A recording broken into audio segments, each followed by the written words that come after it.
जय माता दी दोस्तों, हर हर महादेव। आप सबका बहुत बहुत स्वागत है आपके अपने चैनल में। आज हम सुनेंगे कार्तिक मास की कथा। कार्तिक मास का महीना प्रारंभ हो चुका है। इस माह को बहुत ही पवित्र माना गया है।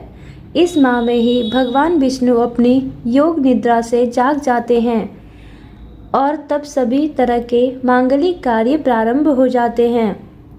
इसी कार्तिक मास में दीपावली का पर्व आता है। पुराणों में कार्तिक मास की महीना का वर्णन मिलता है। इस माह में दीपदान, स्नान, विष्णु पूजा और तुलसी पूजा के साथ ही पौराणिक कथा सुनने का बहुत ही खास होता है। आइए सुनते हैं कार्तिक मास की कथा। एक नगर में एक ब्राह्मण दंपति रहते थे। वे दोनों प्रतिदिन 7 कोस दूर गंगा और यमुना नदी में स्नान करने जाते थे।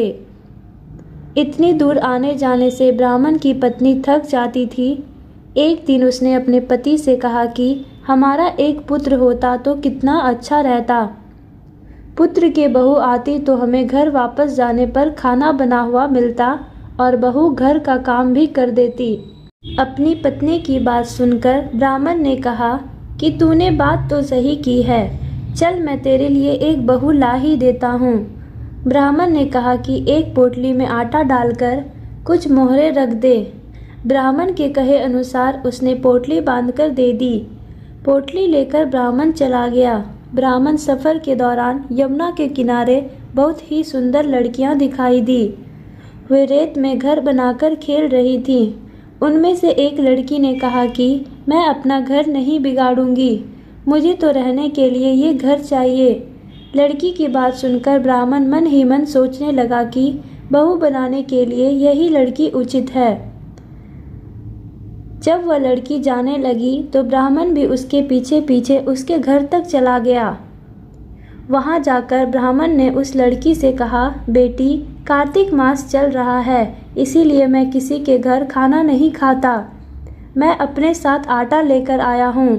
तुम अपनी माता से पूछो कि क्या वह मेरे लिए आटा छानकर 4 रोटी बना देगी। यदि वह मेरा आटा छानकर रोटी बनाएगी तो मैं ही रोटी खाऊंगा। लड़की ने जाकर अपनी माँ को ये सारी बात बताई। माँ ने कहा, उचित है, जाकर ब्राह्मण देव से कह दो कि वह अपना आटा दे, देल में रोटी बना दूंगी। जब वो आटा छानने लगी तो आटे में से मोहरें निकली। वह सोचने लगी कि जिसके आटे में इतनी मोहरें हैं उसके घर में कितनी मोहरें होंगी।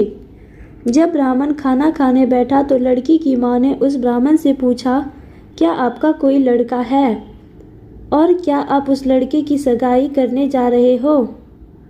यह सुनकर ब्राह्मण ने कहा कि मेरा लड़का तो काशी में पढ़ने गया हुआ है, लेकिन यदि तुम कहो तो खांड कटोरे से विवाह करके तेरी बेटी को अपने साथ ले जाऊं। लड़की की माँ ने कहा, ठीक है ब्राह्मण देव। इस पर लड़की की माँ ने लड़की की खांड कटोरे से शादी करके ब्राह्मण के साथ भेज दिया। ब्राह्मण ने घर आकर कहा, रामू की माँ, दरवाज़ा खोलकर देख, मैं तेरे लिए एक बहू लेकर आया हूँ।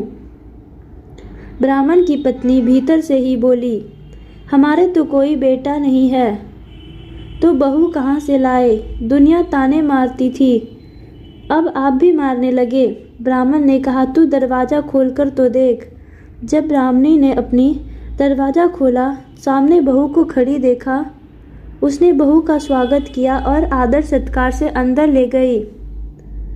अब जब ब्राह्मण अपनी पत्नी के साथ नदी स्नान करने जाता तो पीछे से बहू घर का सारा काम करके और खाना बनाकर रखती थी। वह उनके कपड़े धोती और रात को हाथ पैर भी दबाती थी। इस तरह बहुत दिन बीत गए। ब्राह्मणी ने अपने बहू से कहा कि बहू, कभी भी चूल्हे की आग मत बुझने देना और मटके का पानी खत्म मत होने देना। परंतु एक दिन चूल्हे की आग बुझ गई। यह देखकर बहू घबरा गई और भागी भागी अपने पड़ोसन के पास गई और कहा कि मेरे चूल्हे की आग बुझ गई है, मुझे थोड़ी आग चाहिए। मेरे सास ससुर सुबह 5 बजे से गए हुए हैं। वह थके हुए घर आएंगे, इसीलिए मुझे उनके लिए खाना बनाना है। यह सुनकर पड़ोसन ने कहा कि तू बावली है, तुझे यह दोनों मिलकर पागल बना रहे हैं। इनके कोई पुत्र नहीं है, ये निसंतान हैं। बहू ने कहा, नहीं ऐसा मत बोलो, इनका बेटा तो बनारस काशी में पढ़ने गया हुआ है। इस पर पड़ोसन ने कहा कि यह तुझे झूठ बोलकर लाए हैं, मेरी बात सच मान, इनके कोई बेटा नहीं है। अब बहू पड़ोसन की बातों में आ गई और कहने लगी कि अब आप ही बताओ मैं क्या करूं। पड़ोसन ने कहा कि करना क्या है, जब तुम्हारे सास ससुर आए तो जली हुई रोटियां बनाकर देना और बिना नमक की दाल बनाकर देना। खीर की कड़छी दाल में और दाल की कड़छी खीर में डाल देना। पड़ोसन ने उसे अच्छे से सिखा पढ़ा दिया। फिर जब उससे सास ससुर घर आए तो उसने ना तो उनका आदर सत्कार किया और ना ही कपड़े धोए। जब उसने सास ससुर को खाना दिया तो सास बोली, बहू आज ये रोटियां जली हुई क्यों है और दाल भी अलूनी है। तब बहू ने पलटकर कहा कि एक दिन ऐसा खाना खा लोगे तो कुछ बिगड़ नहीं जाएगा तुम्हारा। सास ससुर को खरी खोटी सुनाकर वह फिर पड़ोसन के पास गई और बोला कि अब आगे क्या करना है। पड़ोसन ने कहा कि अब तुम सातों कोठों की चाबी मांग कर लेना। अगले दिन जब भी स्नान करने के लिए जाने लगे तो बहू अड़ गई कि मुझे तो सातों कोठों की चाबी चाहिए। तब ससुर ने कहा कि इसे चाबी दे दो। तब सास ने बहू को चाबी दे दी। सास ससुर के जाने के बाद जब बहू ने दरवाजे खोले तो देखा कि किसी में अन्न भरा है, किसी में धन भरा है और किसी कोठे में बर्तन पड़े हैं। जब उसने सबसे ऊपर का 7वां कोठा खोला तो देखा कि शिव जी, पार्वती जी, गणेश जी, लक्ष्मी जी, माता जी, पीपल पतवारी, कार्तिक के ठाकुर, राय दामोदर, तुलसी जी का बिड़वा, गंगा यमुना और 33 कोटि देवी देवता विराजमान हैं। वहीं पर एक लड़का चंदन की चौकी पर बैठा माला जप रहा है।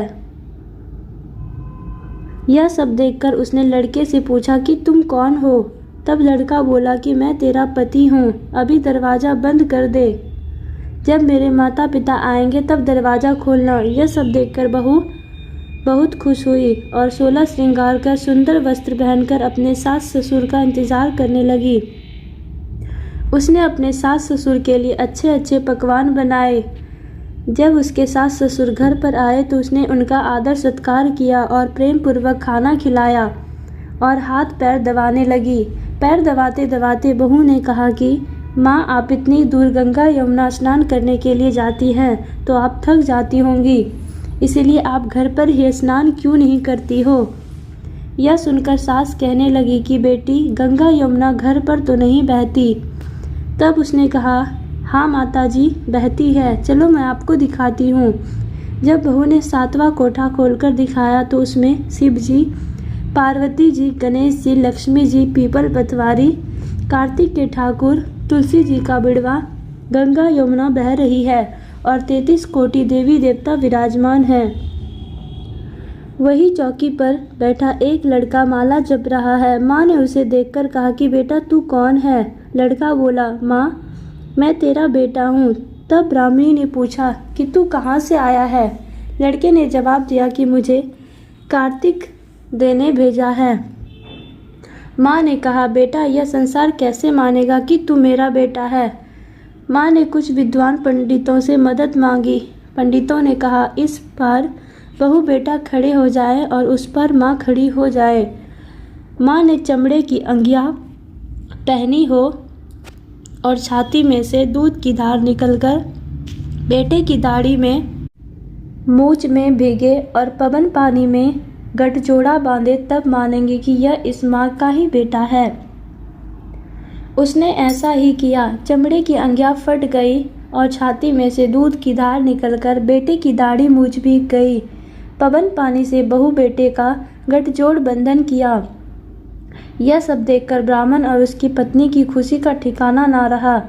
तो यह थी कार्तिक मास की कथा। हे कार्तिक के ठाकुर, जैसे ब्राह्मण और ब्राह्मणी को बहू बेटा दिया वैसे सबको देना। कार्तिक मास की कथा कहने, सुनने और हुंकारा भरने वाले पर सब कृपा करना। धन्यवाद दोस्तों। अगर यह वीडियो आपको अच्छी लगे तो प्लीज़ लाइक करें, शेयर करें, कमेंट करें और हमारे चैनल को सब्सक्राइब करें। Thanks for watching.